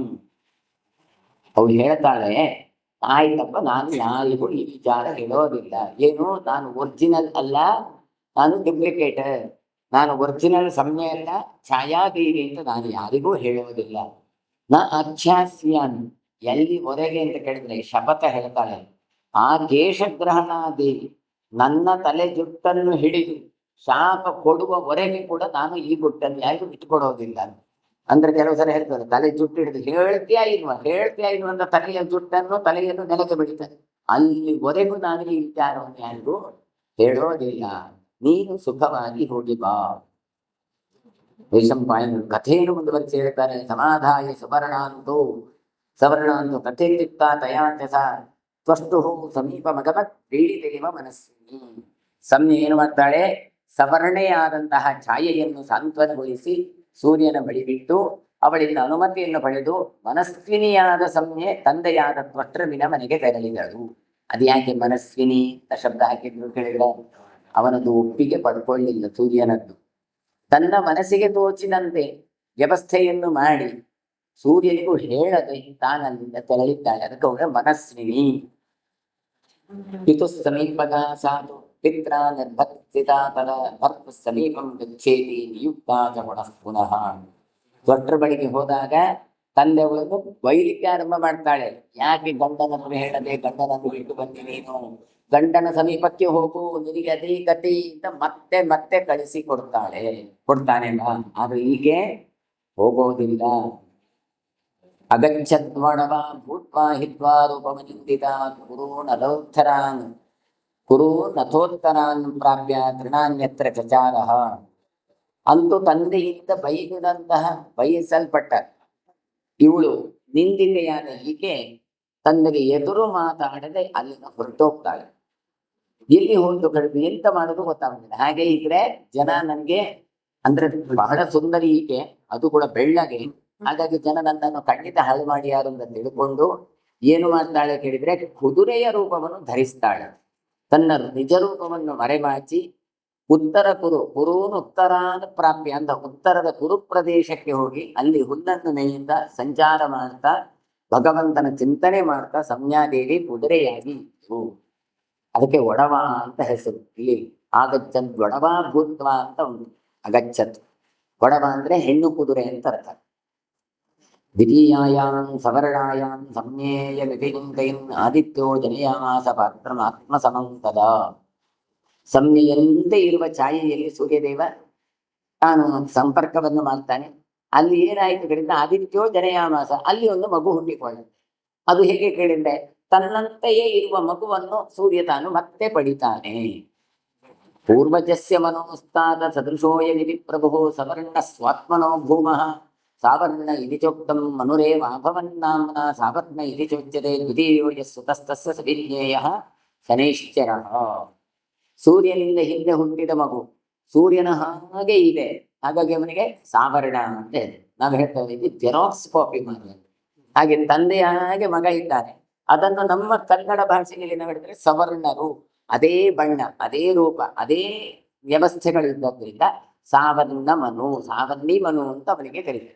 ಹಾಗಾದ್ರೆ ಮೊದಲಿನವನು ಹುಟ್ಟಿಕೊಂಡದ್ದು ವೈವಸ್ವತವ, ಇವನು ಮನುವೆ, ಆದ್ರೆ ಸವರ್ಣವಾದ ಅದೇ ಬಣ್ಣವುಳ್ಳವನು ಅಂತ ಅರ್ಥ. ಹಾಗಾಗಿ ಸಾವರ್ಣ ಅಂತ ಇವನಿಗೆ ಹೆಸರು. ಹಾಗಾದ್ರೆ ಎರಡನೇ ಮಗದು ಯಾರು ಬೇಕಾದ್ರೆ ಶನೈಶ್ಚರ, ಮೆಲ್ಲ ನಡೆಯುವಂತಹ ಶನೈಶ್ಚರ ಮತ್ತು ಶನೀಶ್ವರ. ಶನೈಶ್ಚರ ಅಂದ್ರೆ ಹೆಸರು, ಅವನು ಹುಟ್ಟಿಕೊಳ್ತಾನೆ. ಸವರ್ಣಾಖ್ಯ ಮಹಾರಾಜ ಸ್ವಸ್ಯ ಪುತ್ರಸ್ಯ ವೈ ತದಾ ಚಕಾರಾಭ್ಯಧಿಕಂ ಸ್ನೇಹಂ ತಥಾ ಪೂರ್ವಜೇಷು ವೈ. ಹೀಗೆ ಛಾಯೆಯು ಸವರ್ಣ ಎನ್ನುವಂತ ಪುತ್ರನಲ್ಲಿ ಎಲ್ಲಕ್ಕಿಂತಲೂ ಕೂಡ ಮಿಗಿಲಾದಂತ ಪ್ರೀತಿಯನ್ನು ಮಾಡಿದ್ದು.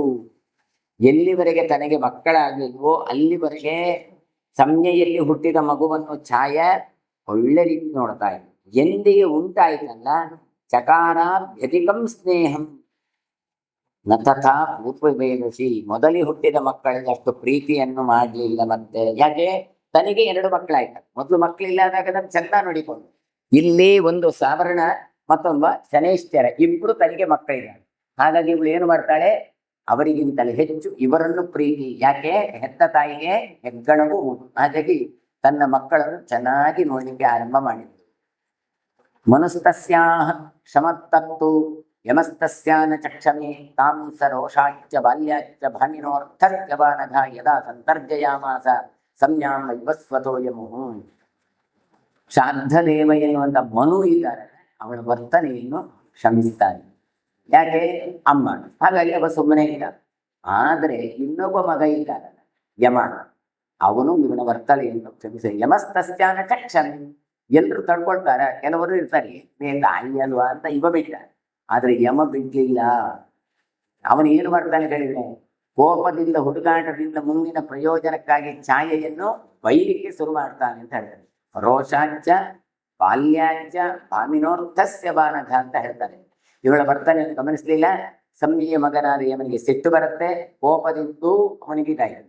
ಕೆಲವು ಸಲ ಹುಡುಗಾಟವೂ ಹೌದು, ಯಾರಿಗೆ ಬೈಬೇಕು ಯಾರಿಗೆ ಬೈಬಾರ್ದು ಇದೆಲ್ಲ ಹುಡುಗಾಟ. ಇನ್ನೂ ಜವಾಬ್ದಾರಿ ಬರಲಿಲ್ಲ.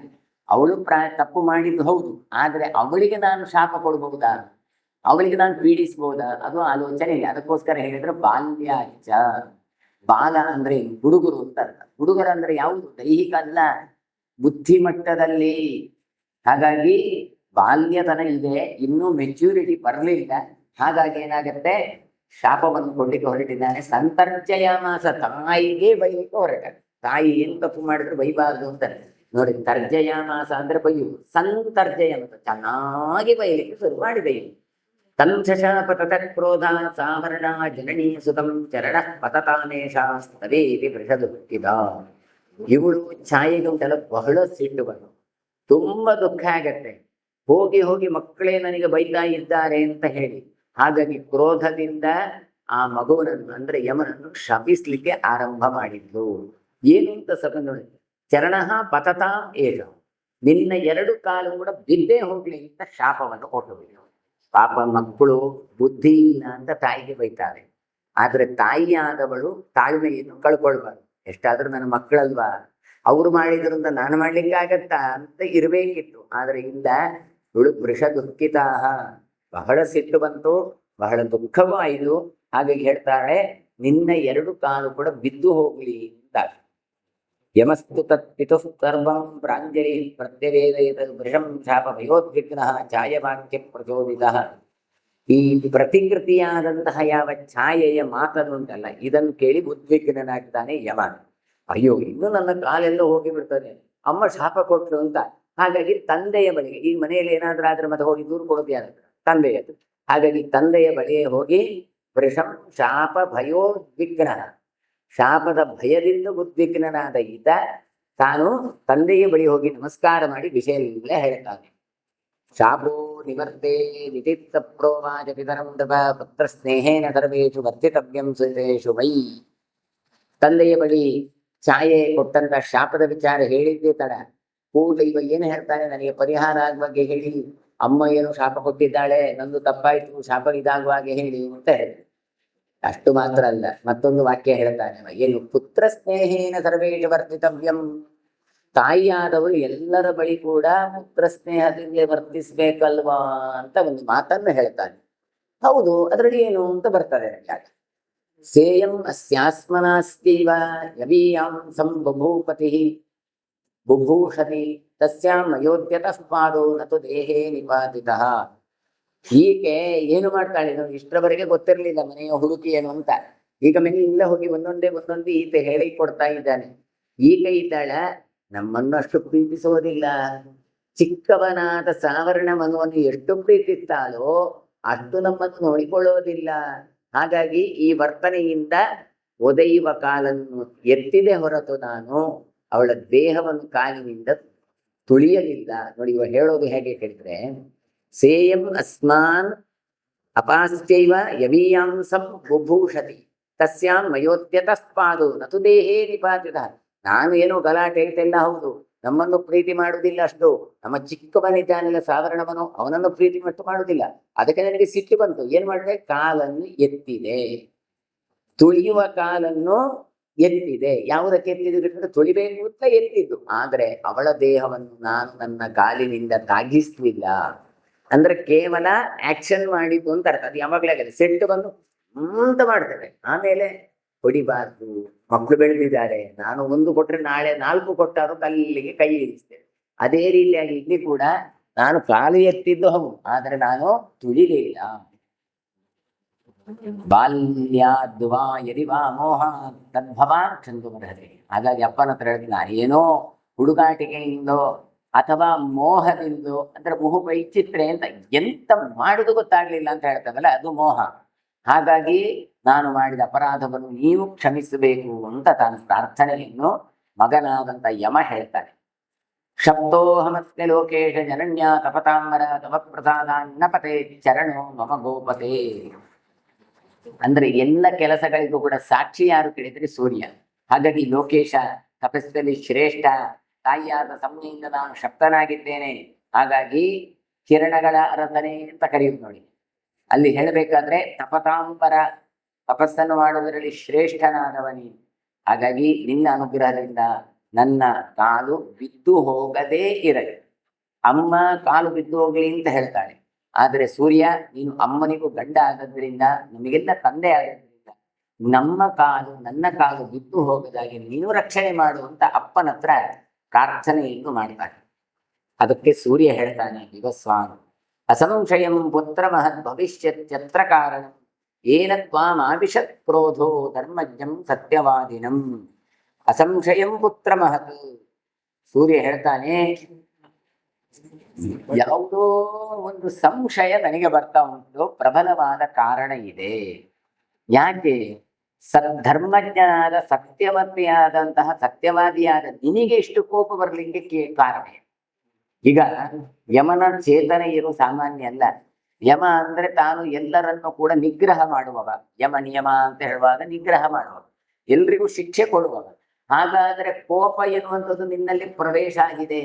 ಎಷ್ಟು ಪ್ರವೇಶ ಆಯಿತು ಕೇಳಿದ್ರೆ ಅಮ್ಮನನ್ನೇ ತುಳಿಯುವಷ್ಟು ಸಿಟ್ಟು ನಿನ್ನನ್ನು ಪ್ರವೇಶ ಆಯಿತು. ಕಾಲು ಎತ್ತಿದ್ದಿ ಅಂತಾದ್ರೆ ಇಲ್ಲಿ ಏನೋ ಒಂದು ವಿಚಿತ್ರ ನಡಿಲಿಕ್ಕುಂಟು. ಏನು ಇದು? ಯಾವುದೋ ಒಂದು ಪ್ರಬಲವಾದ ಕಾರಣ ಉಂಟು. ಅದೇನು?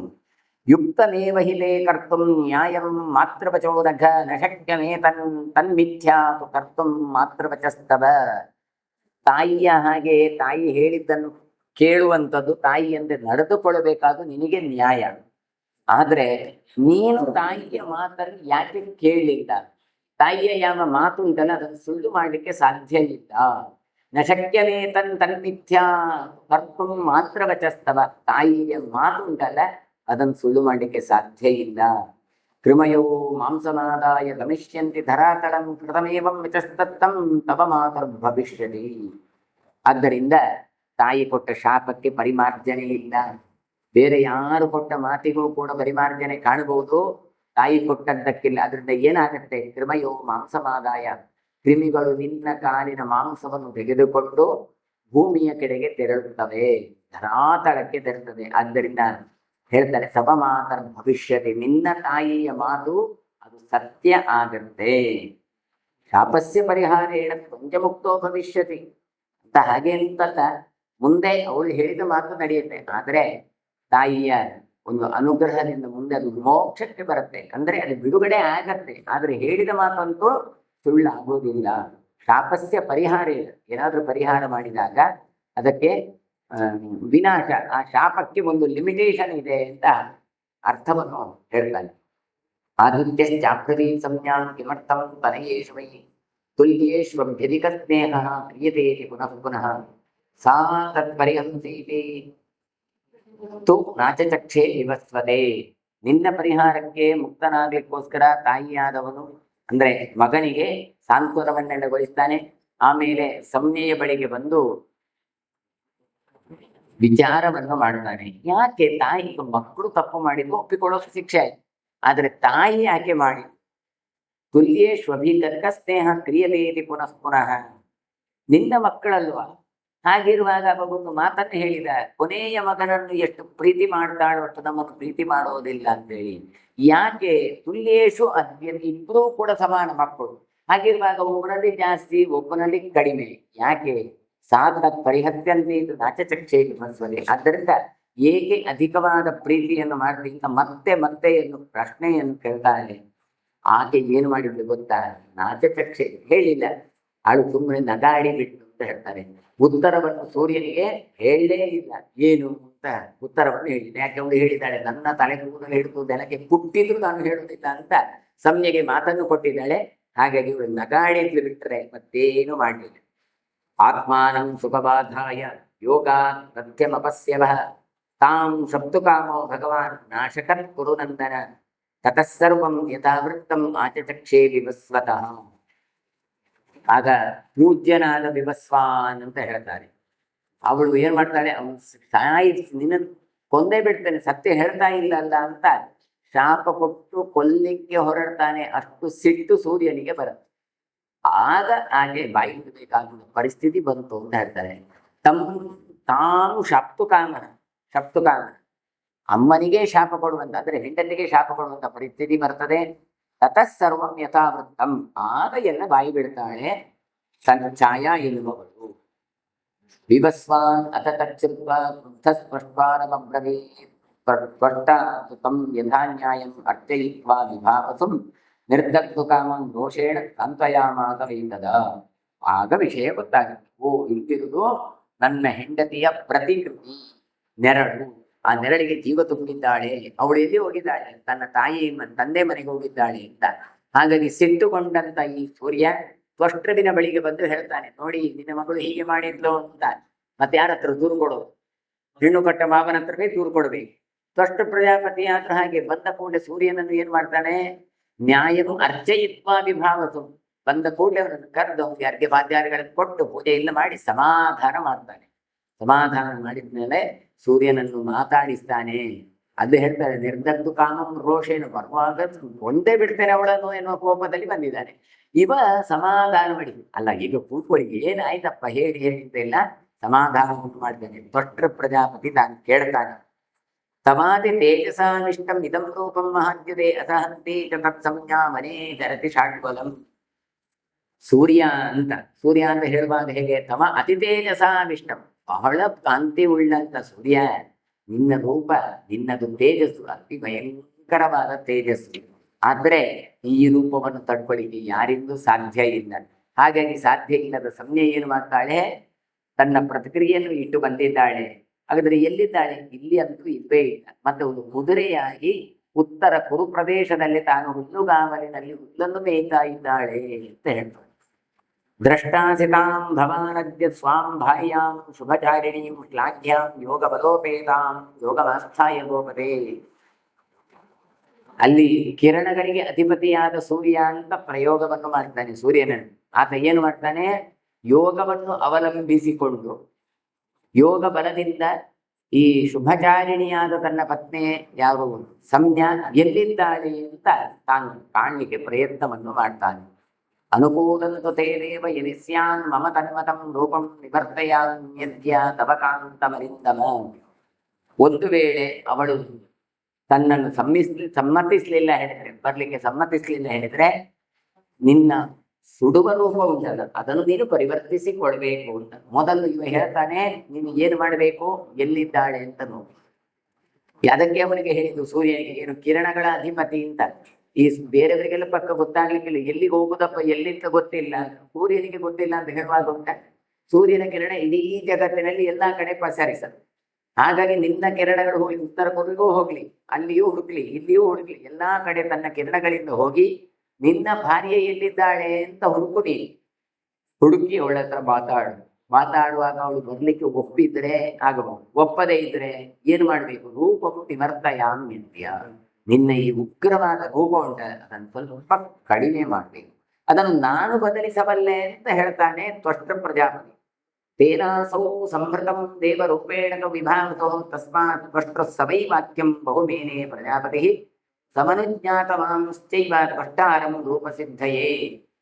ಆದ್ದರಿಂದ ಸೂರ್ಯ ಮೊದಲಿನಿಂದ ಇದ್ದ ರೂಪವನ್ನು ನೀನು ಪರಿವರ್ತಿಸಿಕೊಳ್ಬೇಕು ಅಂತ ಅವನ ತೇಜಸ್ಸನ್ನು ಕಡಿಮೆ ಮಾಡಿದ್ದೇ ತಡ. ಇದನ್ನು ಕಂಡು ಚತುರ್ಮುಖ ಬ್ರಹ್ಮ ಆತ ಕೂಡ ಅದಕ್ಕೆ ಒಪ್ಪಿಗೆಯನ್ನು ಕೊಡ್ತಾನೆ ಅಂತ ಹೇಳ್ತಾರೆ. ಯಾಕೆ? ಉತ್ತಮವಾದ ರೂಪವನ್ನು ಮೊದಲು ಸೂರ್ಯನ ಅನುಮತಿಯನ್ನು ಪಡೆದು ನೀನು ಪಡ್ಕೊಳ್ಬೇಕು ಅಂತ. ಹಾಗಾಗಿ ಚತುರ್ಮುಖ ಬ್ರಹ್ಮನ ಹತ್ರ, ಯಾಕೆ ಚತುರ್ಮುಖ ಬ್ರಹ್ಮ ಒಡೆಯ, ಆತನ ಒಂದು ಒಪ್ಪಿಗೆಯನ್ನು ತೆಗೆದುಕೊಂಡು ನಾನು ರೂಪಸಿದ್ಧಿಗೋಸ್ಕರ ನಿನ್ನ ತೇಜಸ್ಸನ್ನು ಕಡಿಮೆ ಮಾಡ್ತೇನೆ ಅಂತ ಹೇಳ್ತಾನೆ. ತಥೋ ಅಭ್ಯುಪಗಮ ತ್ವಷ್ಟ ಮಾರ್ಕಂಡಸ್ಯ ವಿವಸ್ವತಃ ಭ್ರಮಿ ಮಾರೋಪ್ಯ ತತ್ತೇಜ ಶಾತಯಾಮಾಸ ಭಾರತ. ತ್ವಷ್ಟ್ರ ಆಮೇಲೆ ಸೂರ್ಯನನ್ನು ಅನುಮೋದಿಸ್ತಾ ಸರಿ ಅಂತಾಯ್ತು. ತ್ವಷ್ಟ್ರ ಏನು ಮಾಡ್ತಾನೆ, ವಿಭಸ್ವಾನ್ ಎನಿಸಿದಂತಹ ಸೂರ್ಯನ ಮಾರ್ಕಂಡನ ಶರೀರದಲ್ಲಿರುವ ಅತಿಯಾದ ಕಾಂತಿಯನ್ನು ಚಕ್ರದಿಂದ ಚಕ್ರಯಂತ್ರಕ್ಕೆ ತಿರುಗಿಸಿ ಕಡೆಗೂ ಹಾಕಿದ, ಅಂದ್ರೆ ತೆಗೆದು ಹಾಕಿದ. ಹೇಗೆ ತೆಗೆದ? ಭ್ರಮಿ ಆರೋಪ್ಯ ತತ್ತೇಜ ಪಾತ ಶಾತಯಾಮಾಸ ಭಾರತ ಅಂತ. ಅಂದ್ರೆ ಚಕ್ರ ತಿರುಗುತ್ತಾ ಇದೆ, ಆ ತಿರುಗುವ ಚಕ್ರಕ್ಕೆ ಇದನ್ನು ಕೊಟ್ಟು ಇವನ ಕಾಂತಿ ತೇಜಸ್ಸನ್ನು ತುಂಡರಿಸಿದ. ಹಾಗಾದ್ರೆ ತಿರುಗುವ ಚಕ್ರದಿಂದ ತೇಜಸ್ಸನ್ನು ತುಂಡರಿಸುವ ಹಾಗೆ ಇವತ್ತು ನಾವು ಯಾವ ಯಂತ್ರದಿಂದ ತುಂಡರಿಸುವ ಯಂತ್ರಗಳನ್ನು ನೋಡಿ, ಅದು ತಿರುಗುವ ಯಂತ್ರಗಳೇ ಆಗಿರ್ತದೆ. ಒಂದು ಮರದ ಕಟ್ಟಿಂಗ್ ನೋಡಿ, ನೆಲವನ್ನು ಟೈಲ್ಸ್ ಕಟ್ಟು ಮಾಡುವುದು ಎಲ್ಲವೂ ಕೂಡ ತಿರುಗುವ ಚಕ್ರ.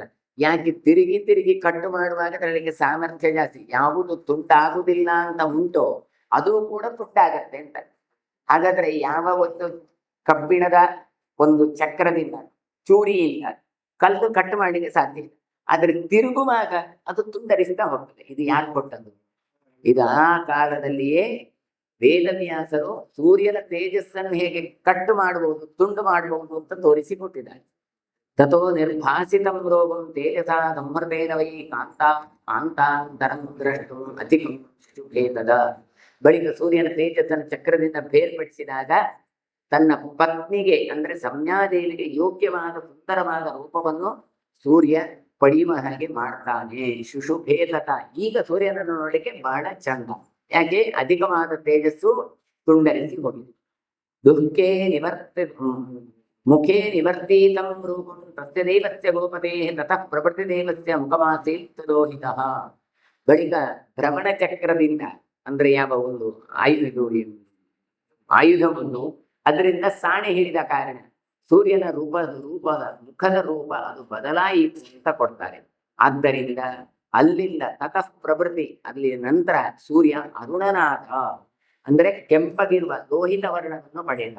ಅಲ್ಲಿವರೆಗೆ ಪ್ರಖರವಾದ ಬೆಳಕಿತ್ತು, ಈಗ ತುಂಡು ಮಾಡಿಸಿದ್ದರಿಂದ ಕೆಂಪಗೆ ಲೋಹಿತ ವರ್ಣ ಎನ್ನುವಂತದ್ದಾಗಿತ್ತು. ಸುರಾಗಂ ಯದ್ಗತಂ ಚೂರ್ಣಂ ಮಾರ್ಕಂಡಸ್ಯ ಮುಖಸ್ಥಿತಂ ಆದಿತ್ಯ ದ್ವಾದಶೈವೇತೆ ನಭೂತ ಸಂಭೂತ ಮುಖ ಸಂಭವ. ಹಾಗಾದ್ರೆ ಸೂರ್ಯನ ಮುಖ ಈಗಂತೂ ಉತ್ತಮವಾದ ಬಣ್ಣದಿಂದ ಕೂಡಿದ್ದಾಯಿತು. ಅಧಿಕ ತೇಜಸ್ಸು ಯಾವುದು ಉಂಟಲ್ಲ, ಅಲ್ಲಿಂದ ಹೊರಹೊಮ್ಮಿದ್ರಿಂದಲೇ 12 ಜನ ಆದಿತ್ಯರು ಉತ್ಪನ್ನರಾದ್ರು ಅಂತ ಹೇಳ್ತಾರೆ. ಬಿದ್ದ ತುಂಡುಗಳೇ 12 ಆಯಿತು. ಹಾಗಾಗಿ 12 ಆದಿತ್ಯರಾದರು ಅಂತ ಕೊಡ್ತಾರೆ.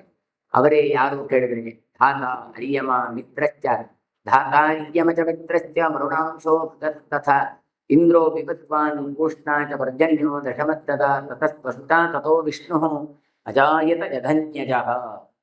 12 ಜನ ಆದಿತ್ಯರು ಯಾರೆಲ್ಲ ಕೇಳಿದ್ರೆ ಧಾತ ಅರಿಯಮ ಮಿತ್ರ ವರುಣಾಂಶ ಭಗ ಇಂದ್ರ ವಿಭಸ್ವಾನ್ ಉಷಾ ಪರ್ಜನ್ಯ ತ್ವಷ್ಟ್ರ. ಆ ಕೊನೆಯವನಾದ ವಿಷ್ಣು ಅಂತ ವಿಭಸ್ವಾನಲ್ಲಿ ಪ್ರಕಟ ಆದರು. ಅಂದ್ರೆ ಅದಿತಿಯ 12 ಜನ ಮಕ್ಕಳು ಅಂತ. ಹಾಗಾದ್ರೆ ಈ ತೇಜಸ್ಸನ್ನೆಲ್ಲ ಹಾಕಿ 12 ಜನ ಆದದ್ದು ಕೇಳಿದ್ರೆ ಇದರದ್ದು ಅರ್ಥ ಏನ್ ಕೇಳಿದ್ರೆ ಇವರ ತೇಜಸ್ಸು ಅಲ್ಲಿ ಎಲ್ಲ ಬಂತು ಅಂತ ಅರ್ಥ ಮಾಡ್ಬೇಕು ಅಷ್ಟೇ ಹೊರತು ಇದರಿಂದಾಗಿ 12 ಜನ ಹುಟ್ಟಿಕೊಂಡ್ರು ಅಂತ ಕೇಳಿದ್ರೆ ಅದಿತಿಯ 12 ಜನ ಮಕ್ಕಳಾಗುವುದೇನು? ಸೂರ್ಯನಿಂದ ಹುಟ್ಟಿಕೊಂಡದ್ದು ಅಂತಲ್ಲ. ಆ ಅಣ್ಣನ ಪ್ರಭಾವ, ಅಣ್ಣನದೇನು ಬೆಳಕು ಉಂಟು, ತೇಜಸ್ಸು ಉಂಟು, ಅದು ಇವರಲ್ಲೆಲ್ಲ ಸಂಕ್ರಾಂತ ಆಗಿದೆ, ಪ್ರಭಾವ ಆಗಿದೆ ಅಂತ ಅರ್ಥ.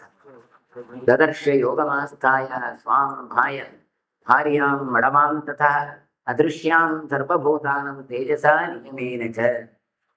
ಸೂರ್ಯನ ಯೋಗವನ್ನು ಯಾರಾಗಿ ಹೊಂದುತ್ತಾರೋ ಅವರು ತೇಜಸ್ಸಿನಿಂದ ಬಲಾಢ್ಯರಾಗ್ತಾರೋ ಅವರದ್ದು ಆ ಅದೃಶ್ಯಾಂ ಸರ್ವಭೂತಾನಂ,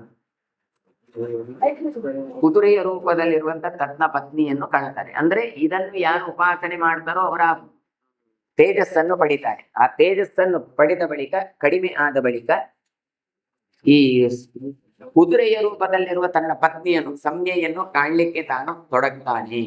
ಇವ ಈಗ ಚಂದಾಗಿದ್ದಾನೆ, ಪ್ರಖರವಾದ ತೇಜಸ್ಸು ಕಡಿಮೆ ಆಗಿದೆ. ಹಾಗಾಗಿ ಮತ್ತೆ ಆ ಸಂಜ್ಞಾದೇವಿಯನ್ನು ಕಾಣಲಿಕ್ಕೆ ಸೂರ್ಯ ಹೊರಟಿದ್ದಾನೆ. ಸೋ ಅಶ್ವರೂಪೇಣ ಭಗವಾನ್ ತಾಮುಖೇ ಸಮಭಾವಯತ್. ಸೂರ್ಯ ಆದ್ರೂ ಕೂಡ ಯಾವ ರೂಪವನ್ನು ಪಡೆದುಕೊಂಡು ಹೋದ ಹೇಳಿದ್ರೆ ಸಂಜ್ಞೆಯನ್ನು ಕಾಣಲಿಕ್ಕೆ ತಾನೂ ಕೂಡ ಕುದುರೆಯ ರೂಪವನ್ನು ಇಟ್ಟುಕೊಂಡು ತಾನು ಹೋಗ್ತಾನೆ. ಹಾಗೆ ಹೋಗಿ ಮುಖೇ ಸಮಭಾವಯತ್, ಅವಳು ಹೇಗಿದ್ದಾಳು ಅದೇ ರೀತಿಯಾಗಿ ತಾನು ಹೋಗಿ ಆಕೆಯನ್ನು ಚಿಂಬಿಸ್ತಾನೆ. ಮೈಥುನಾಯ ವಿವೇಶ್ವಂತಿ ಪರಮಹಂಸೋಪಶಂಕಯ ಸಾ ತನ್ನಿರವತ್ಯಂ ಚಕ್ರಂ ನಾಸಿಕ್ಯಾಯ ವಿಭಸ್ವಃ. ಅಲ್ಲಿ ಆ ಸಂಜ್ಞಾದ್ರೆ ಏನು ತಿಳ್ಕೊಂಡು ಕೇಳಿದ್ರೆ, ಓ ಈ ಕುದುರೆ ಬಂದಿದೆ, ನನಗೆ ಪುತ್ರ ಸಂತಾನವನ್ನು ಬಯಸಿ ಬಂದಿದೆ ಅಂತ ತಿಳ್ಕೊಂಡು ಆ ಸಂಖ್ಯೆಯಿಂದ ತಾನೇನು ಮಾಡಿದ ಸೂರ್ಯನ ಮೂಗಿನಲ್ಲಿ ತನ್ನ ಮೂಗನ್ನು ಮಾಡಿ ಸೀನುವ ಮೂಲಕ ಆ ಶುಕ್ರವನ್ನು ಹೊರಗೆ ಹಾಕಿದ್ದು. ಅಂದ್ರೆ ತಾನು ಒಂದು ಚುಂಬನವನ್ನು ಕೊಡುವ ಮೂಲಕ ತನ್ನ ನಾಸಿಕದಿಂದ 2 ಮಕ್ಕಳು ಹುಟ್ಟಿಕೊಳ್ತಾರೆ. ಅವರೇ ಅಶ್ವಿನಿ ದೇವತೆಗಳು ಎನ್ನುವುದಕ್ಕೋಸ್ಕರ ಪೀಠಿಗೆಯನ್ನು ಹೇಳ್ತಾ ಇದ್ದಾರೆ. ಅದೆಲ್ಲ ಉತ್ಪತ್ತಿಯ ಚರಿತ್ರೆಯನ್ನು ನಾಳೆ ಮತ್ತೆ ತೀರ್ವಾಗ ಚಿಂತನೆ ಮಾಡುವಂತ ಹೇಳ್ತಾ ಇವತ್ತಿನ ಮಕ್ಕಳುಗಳಿದ್ದೇನೆ. ಶ್ರೀಕೃಷ್ಣ ಕಾಯೇನ ವಾಚ ಮತೇಂದ್ರಿಯೇಣ ಬುದ್ಧ್ಯಾತ್ಮನಾ ನಿಕೃತ ಸ್ವಭಾವಂ ಕರೋಮಿ ಯದ್ಯತ್ ಸಕಲಂ ಪರಸ್ಮೈ ನಾರಾಯಣಾಯೇತಿ ಸಮರ್ಪಯಾಮಿ. ಶ್ರೀಕೃಷ್ಣಾರ್ಪಣಮಸ್ತು. ಕಮಲಾನಾಥೋ ವಾಸುದೇವಃ ಸನಾತನಃ ವಸುದೇವಾತ್ಮಜಃ ಪುಣ್ಯೋ ಲೀಲಾಮಾನುಷ ವಿಗ್ರಹಃ ಶ್ರೀವತ್ಸಕೌಸ್ತುಭಧರೋ ಯಶೋದಾವತ್ಸಲೋ ಹರಿಃ ಚತುರ್ಭುಜಾಕ್ಷರಕ್ರಾದಿಗದಾ ಶಂಖಾದ್ಯುಧಾಯುಧಃ ದೇವಕೀನಂದನ ಶ್ರೀಶೋ ನಂದಗೋಪಪ್ರಿಯಾತ್ಮಜಃ ಯಮುನಾ ವೇಗಸಂಹಾರೀ ಬಲಭದ್ರಪ್ರಿಯಾನುಜಃ पूतना जीविताहारी रगडासुरभञ्जनः नन्दव्रजजनानन्दे सच्चिदानन्दविग्रहः नवनीतविलिप्ताङ्गो नवनीतनटोनकः नवनीतनवाहारो मुकुन्दप्रसादकृत षोडशस्त्रीसहस्रेशस्त्रिभङ्गी मधुराकृतिः सुखमाकप्रदाब्दिन्दुर्गोविन्दो गोविदाम्पतिः वत्सपादहरो नन्तोद्धेनुकासुरभञ्जनः ऋणीकृततृणावर्तो यमलार्जुनभञ्जनः उत्तालकालभेत्तादनः